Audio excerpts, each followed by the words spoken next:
ஜாதகம் பெற்ற 4 ராசிக்காரர்கள். பொதுவாகவே அனைத்து ராசிக்காரர்களுமே சிவபெருமானின் அம்சத்தில் தான் இருப்பார்கள். ஏனென்றால் அனைத்து கடவுள்களும் சிவபெருமானிடம் இருந்து பிரிந்தவர்கள்தான்.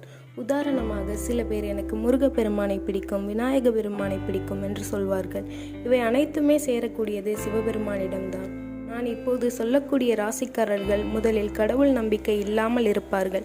சிவபெருமானின் மீது பற்று குறைவாக இருக்கும். ஆனால் குறிப்பிட்ட காலத்திற்கு பிறகு சிவபெருமான் மீது அதீத பக்தி உடையவர்களாய் ஆகிவிடுவார்கள். மற்ற ராசிக்காரர்கள் எல்லா தெய்வங்களையும் பிடிக்கும், கூடவே சிவனையும் பிடிக்கும் அப்படிங்கிற அளவுக்கு தான் இருப்பார்கள். ஆனால் இப்போ சொல்கின்ற ராசிக்காரர்கள் ஒரு குறிப்பிட்ட லெவலுக்கு மேல் சிவனின் மீது அதீத அன்பு உடையவர்களாக காணப்படுவார்கள். அவர்களைத்தான் சிவபெருமானுடைய அம்சம் என்று சொல்கிறோம். இந்த ராசிக்காரர்கள் தாங்கள் சிவபெருமானுடைய அம்சம் என்று உணர்ந்ததும் அவர்களுக்கு நிறைய மாற்றங்கள் கிடைக்கும். அதாவது தடைகள், தடங்கள், சோதனைகள் அதிகமாகும். இதற்கான காரணங்கள் என்னவென்றால் சிவபெருமான் தன் பக்தர்களை வலிமையாக மாற்றுவார். இவ்வுலகில் எதுவுமே நிலையில்லை என புரிய வைப்பார். உதாரணமாக ஒரு வைரத்தை பட்டை தீட்டத்தான் பளபளக்கும். அவரும் தன் பக்தர்களுக்கு சோதனைகளை கொடுத்து அவர்களை சாதனையாளராக மாற்றுவார்.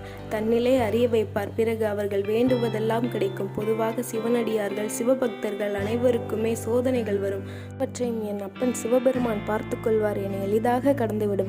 இவர்களைத்தான் சிவஜாதகம் பெற்ற ராசிக்காரர்கள் என்கிறோம். அந்த ராசிக்காரர்கள் யார் என்று பார்க்கலாம். முதலாவதாக மேஷம் ராசிக்காரர்கள் முருகருடைய பரிபூரண அருளை பெற்றவர்கள். இவர்கள் வழிபடக்கூடிய தெய்வமும் முருகப்பெருமான் தான். ஆனால் இவர்களிடம் அதிகமாக இருக்கக்கூடியது சிவபெருமானுடைய அம்சம்தான்.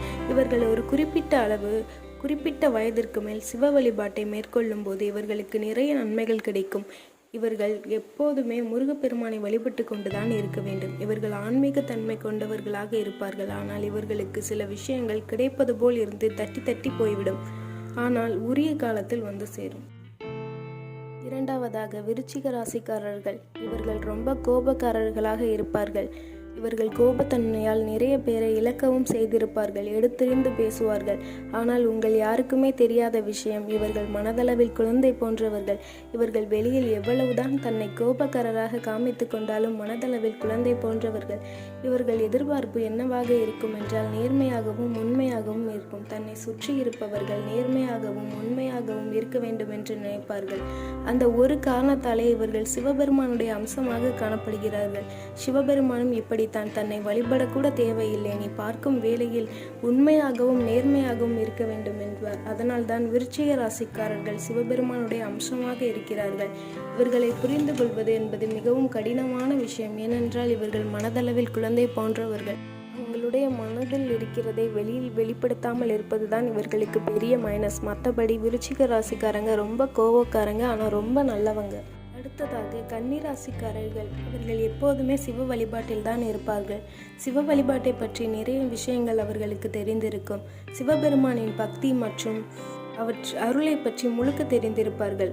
வழிபடுவதுதான் கொஞ்சம் குறைவாக இருக்குமே தவிர அவரை பற்றிய அனைத்துமே தெரிந்து வைத்திருப்பார்கள். சிவபெருமானின் ராசியில் பரிபூரணமாக இருப்பவர்கள் சிவபெருமானின் அருளை வெகு விரைவாக எடுத்துக்கொள்வார்கள். இப்போது எப்படி இருந்தாலும் வயதான பிறகு சிவபெருமானை சென்றடைவார்கள். கும்பராசிக்காரர்கள். இவர்கள் பிறந்ததில் இருந்தே சிவபெருமானுடைய அருளை பரிபூரணமாக பெற்றிருப்பவர்கள். இவர்கள் சிவபெருமானை தவிர வேறு யாரையும் வணங்குவதில்லை. சிவபெருமான் தான் எல்லாமே என்று இருப்பார்கள். மற்ற ராசிக்காரர்களை ஒப்பிடும்போது இவர்களுக்குத்தான் கஷ்டமும் சோதனையும் அதிகமாக இருக்கும். ஆனால் முடிவு அவர்களுக்குத்தான் சாதகமாக அமையும்.